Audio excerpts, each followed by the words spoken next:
کی آنکھوں کے سامنے ہے۔ 15 مارچ 1970 وہ ڈھاکہ میں موجود تھے ایک انڈر 19 ٹیم کے ساتھ میچ کھیلنے، انہوں نے اپنی آنکھوں سے دیکھا وہاں کیا سما تھا۔ جب آپ ایک عوام کے دیے گئے فیصلے کو ووٹ کے ذریعے، جو جمہوری طریقہ ہے، جو ایک آئینی طریقہ ہے، اس کو آپ رد کرتے ہیں تو اس کا رد عمل ضرور ہوتا ہے۔ عوام اور ریاست کا رشتہ خان صاحب نے بارہا کہا ووٹ کے ذریعے ہے۔ آپ ووٹ کو جب پامال کرتے ہیں، ووٹ کو عزت نہیں دیتے، تو آپ عوام کو عزت نہیں دیتے، اور جب آپ عوام کو دھتکارتے ہیں تو آپ نہیں یہ مفروضہ قائم کر سکتے کہ معیشت ترقی کرے گی، ملک جو ہے مستحکم رہے گا۔ یہی کچھ 1970 میں ہم نے بھگتا۔ اس وقت کے ڈکٹیٹر یحییٰ خان کا ایک 10 سالہ پلان تھا۔ ان کا یہ خیال تھا کہ الیکشن میں ایک ہنگ پارلیمنٹ سامنے آئے گی، یعنی کہ کسی کو بھی پارلیمنٹ میں اکثریت حاصل نہیں ہوگی۔ لیکن جب عوام نے اپنا دو ٹوک فیصلہ سنایا، جب مجیب الرحمان صاحب کی پارٹی 162 میں سے 160 یا 161 سیٹیں جیت گئی، تو اس کے بعد بالکل واضح تھا کہ ملک میں کیا ہونا چاہیے تھا۔ ہونا یہی چاہیے تھا کہ عوام کی منتخب کردہ جماعت کو اقتدار تھام دیا جاتا، دے دیا جاتا، لیکن ایسا نہیں کیا گیا کیونکہ کوئی پلان پہلے سے موجود تھی منصوبہ سازوں کے ذہن میں۔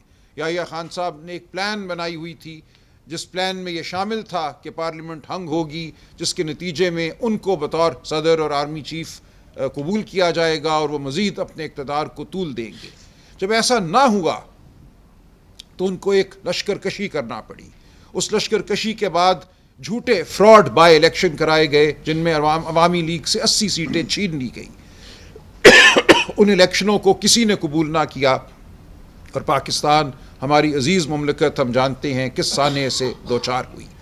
آج خدا نخواستہ ایسی ہرگز صورتحال نہیں کہ وطن عزیز کی سالمیت کو کوئی اندیشہ ہو، کوئی اس حوالے سے ہمیں گمان ہو۔ ہم سب پاکستان کی سالمیت کے لیے کوشاں ہے، پاکستان کی ترقی کے لیے کوشاں ہے۔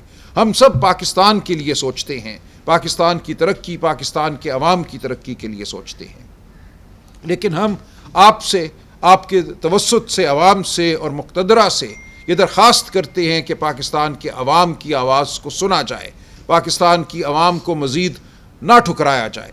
اسی میں ہم سب کی فلاح ہے، اس ریاست کی فلاح ہے، اس ریاست کی معیشت کی فلاح ہے۔ کہا جاتا ہے کہ ہماری معیشت ترقی کرے گی اگر فلاں ملک سے اتنے بلین ڈالر آ گئے، فلاں ملک ہمیں اتنے بلین ڈالر کا فلاں منصوبہ دے دے گا۔ دیکھیں، یہ سب خام خیالی ہے۔ جب تک قوم اور ریاست میں ربط نہ ہو، جب تک قوم اور ریاست میں اعتماد کا رشتہ نہ ہو، کوئی معیشت ترقی نہیں کرتی۔ جب چین نے ترقی شروع کی یا بھارت نے ترقی شروع کی، تو سب سے پہلے وہاں جو غیر ممالک میں مقیم بھارتی تھے یا غیر ممالک میں مقیم چینی تھے، انہوں نے سب سے پہلے سرمایہ کاری کی، انویسٹمنٹ کی۔ ان کے ذریعے باقی دنیا کو اعتماد پیدا ہوا، باقی دنیا کو نظر آیا، اور ہزاروں بزنسز نے اپنے طور پہ آ کر وہاں سرمایہ کاری کی۔ اس سے صنعت نے ترقی کی، اس سے معیشت نے ترقی کی۔ ایسا نہیں ہوتا کہ کوئی دوست ملک آپ کو 5، 10، 20 بلین ڈالر پکڑا دے اور آپ دوڑنا شروع ہو جائیں۔ سی پیک کے تحت ہمارے ملک میں 60 بلین ڈالر تو آ چکا 2015 اور 2020 کے درمیان۔ کیا ہمیں اس کا فرق نظر آیا اپنی معیشت پر؟ فرق اس لیے نظر نہیں آتا کہ اس وقت قوم اور ریاست کے درمیان ایک خلا پیدا کر دی گئی ہے۔ جب تک پوری قوم جت کر ایک نصب العین کے پیچھے کھڑی نہیں ہوتی، اور اس نصب العین کے پیچھے قوم تب کھڑی ہوگی جب قوم کو یہ احساس ہوگا کہ اس کو عزت دی گئی ہے، اس کے ووٹ کو تسلیم کیا گیا ہے، اس کی طے کردہ قیادت کو اقتدار دیا گیا ہے، تب عوام آپ کے ساتھ ہوگی، یہ معیشت ترقی کرے گی، یہ ملک ترقی کرے گا۔ خان صاحب نے بار بار یہ کہا کہ آپ کو حمود الرحمان کمیشن رپورٹ یاد دلاؤں کہ حمود الرحمان کمیشن رپورٹ میں کیا کچھ لکھا ہے۔ پاکستان کے ہر شخص کو، ہر شہری کو میں سمجھتا ہوں وہ رپورٹ پڑھنی چاہیے۔ عمران خان صاحب کا بھی یہ تقاضا ہے۔ ہمیں تاریخ سے سیکھنا ہے۔ جو غلطیاں ہم کر چکے 1970 میں، 1971 میں، ان غلطیوں کو ہمیں نہیں دہرانا۔ لیکن بدقسمتی سے یہ نظر آتا ہے کہ آج پھر ہم ان غلطیوں کو دہرانے چلے ہیں، آج پھر ہم عوام کو دھتکارنے چلے ہیں۔ ایسا ہرگز نہ کیجیے۔ اس وقت بھی ایک پلان تھی، غالباً اس کا نام بھی لنڈن پلان تھا۔ آج بھی بظاہر ایک پلان تھی، ایک لنڈن پلان تھی، جس کے تحت منصوبہ سازی کی گئی کہ حکومت کو گرانا ہے، پی ٹی آئی کی حکومت کو۔ اس کے بعد ایک ملغوبہ قسم کی حکومت قائم کرنا ہے، اور وہ پلان آج تک کار فرما ہے۔ اسی لیے اس الیکشن کے رزلٹ کو دھتکارا گیا، جھوٹے رزلٹ ہمارے سامنے پیش کیے گئے، جیتے ہوئوں کو ہروایا گیا، اور آج پھر فریب پر کھڑی ایک حکومت قائم کر دی گئی ہے۔ یہ اس پلان کا حصہ ہے، یہ فریب نہیں چل سکتا، یہ فریب بہت دور تک نہیں جائے گا۔ پلان اگر یہ تھی کہ شریف خاندان کے لوگوں کو لا کر اس ملک پر حکومت دینی ہے، مسلط کرنا ہے، تو ہمیں وہ ہوتا نظر آ رہا ہے۔ لیکن آپ دیکھیے اس پلان کو عملی جامہ پہنانے کے لیے آپ کو کیا کچھ کرنا پڑا۔ میں آپ کو واپس لے کر جاتا ہوں 25 مئی 2022 کی جانب، جب ایک لانگ مارچ ہوئی۔ اس سے پہلے کے 3-4 دن بہت اہم ہیں۔ عمران خان صاحب نے کہا قوم کو یاد دلایا جائے کہ 20 مئی کو انہوں نے کہا تھا میں لانگ مارچ کا اعلان کروں گا، لیکن 20 مئی کو انہوں نے نہیں کیا، اس اعلان کو مؤخر کیا، اسی امید میں کہ جو منصوبہ ساز ہیں، جو مقتدرہ ہے، وہ ان سے بات کرے گی، اور جو کچھ ہوا، جو کچھ کیا گیا ان کے اقتدار کو گرانے کے لیے، اس کی تلافی کرے گی۔ لیکن ایسا نہ ہوا۔ 22 مئی کو انہوں نے مارچ کا اعلان کیا، اور پھر اس کے بعد ملتان میں جلسہ کرنے کے بعد وہ سیدھے پشاور چلے گئے۔ ان کا ارادہ اسلام آباد آنے کا تھا، اور اسی شام اسلام آباد بنی گالہ میں ان کے گھر پہ دھاوا بولا گیا، وہ موجود نہیں تھے۔ لہٰذا ایسا نہیں ہے کہ ان کے کسی عمل کی وجہ سے کوئی چیز بدلی۔ کہا یہ جاتا ہے کہ 25 مئی کو الیکشن کا اعلان ہونا تھا، اور ان کے کسی عمل کی وجہ سے 25 مئی 2022 کو الیکشن کا اعلان نہ ہو سکا۔ یہ بالکل غلط ہے۔ خان صاحب نے بارہا یہ کہا کہ ایک پلان تھی، اس پلان میں ان کو باہر رکھنا بالکل اس پلان کا مقصد تھا۔ یہ ہو ہی نہیں سکتا کہ 25 مئی کو الیکشن کا اعلان کر دیا جاتا، کیونکہ اس وقت بھی جو عوام کی رائے تھی ہر ایک کے سامنے تھی۔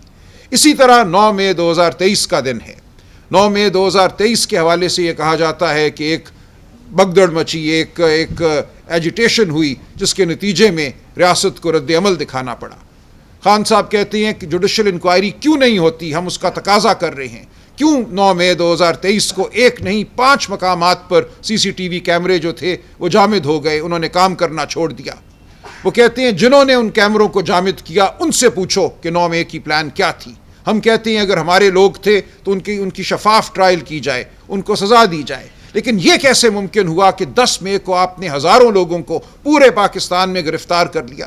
10 مئی کو آپ کے پاس لسٹیں پہلے سے موجود تھیں، ان لسٹوں پہ عمل کرتے ہوئے آپ نے گلی گلی، کوچا کوچا، گاؤں گاؤں جا کر لوگوں کو اٹھایا، مارا پیٹا، گھروں میں آپ داخل ہوئے۔ یہ نہیں ہو سکتا 9 مئی کے رد عمل کے طور پہ۔ ایک پلان موجود تھی، اور ہم تقاضا کرتے ہیں جوڈیشل کمیشن کا، جو اس پلان کے حوالے سے جو ہمارا نظریہ ہے اس کی تحقیق کرے، جو نقطہ نظر ہم پیش کر رہے ہیں اس کی تحقیق ہو، دیکھا جائے کہ 9 مئی کو کیا ہوا۔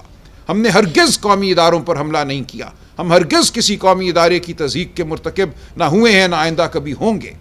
ہم پاکستانی ہیں، پاکستان سے محب وطن ہیں، پاکستان کی فوج کو ہم ایک مضبوط فوج دیکھنا چاہتے ہیں جو ہماری سرحدوں کی حفاظت کرے۔ ہم ہرگز نہیں چاہتے کہ پاکستان کا کوئی ادارہ کسی بھی حوالے سے کمزور ہو یا اس کی عوام کی نظر میں تضحیک ہو۔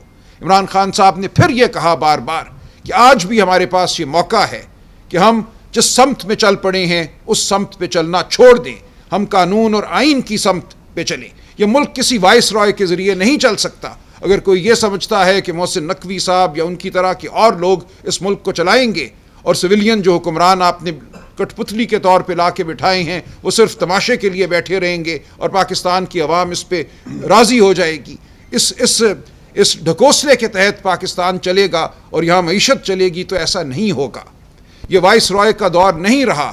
اب عوام کان رکھتی ہے، زبان رکھتی ہے، آنکھ رکھتی ہے، وہ سب کچھ سمجھتی ہے۔